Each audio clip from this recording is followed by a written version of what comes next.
All right, welcome to our first primary source analysis by theme. Like I said, we're going to be beginning with period 9, and everything is going to be split up by historical theme. The first theme that we are going to be working with today is going to be American national identity, and the document that we are reading is the Supreme Court decision Obergefell versus Hodges, published in 2015.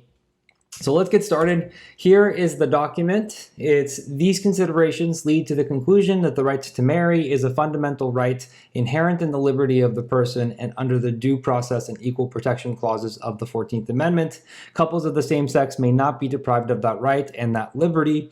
The court now holds that same-sex couples may exercise the fundamental right to marry. No longer may this liberty be denied to them.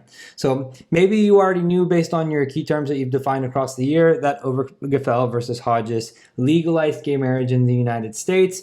If you didn't, hopefully the primary source made that explicitly clear.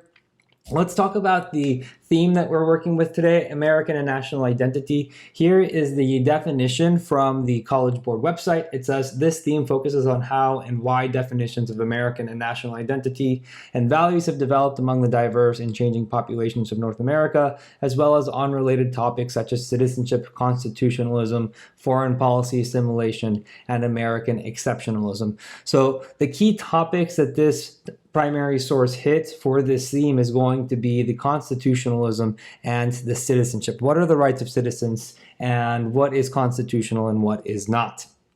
Let's get started here with the attribution. So like I said in the previous video, the only thing that you need to do for the attribution is give the document author, and then a summary of what the document says.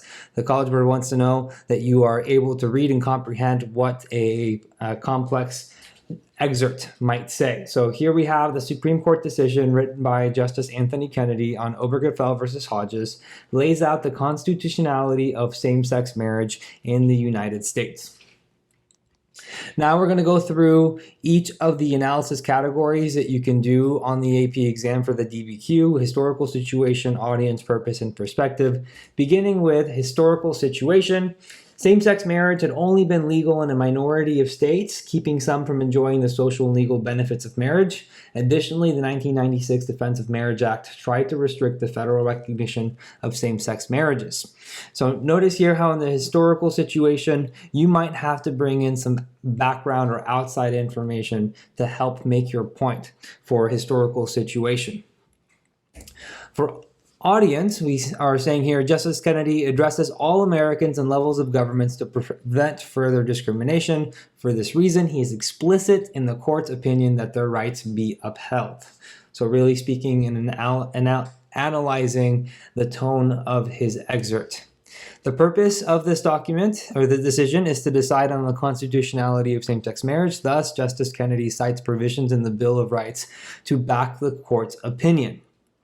So the graders of the essay are going to want to see that you see the connection between constitutionality and the Bill of Rights, or the parts of the Bill of Rights that the document is citing, like the Equal Protection Clause of the 14th Amendment.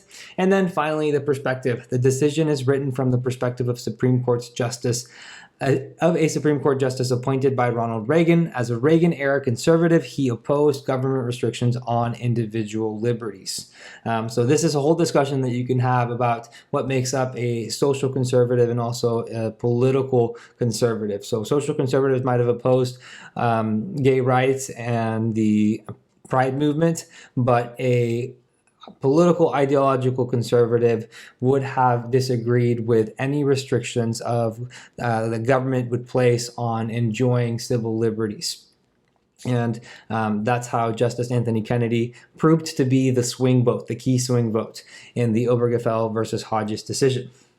All right, I hope this was helpful. Please come back for the next document when we tackle another document and another theme in period 9.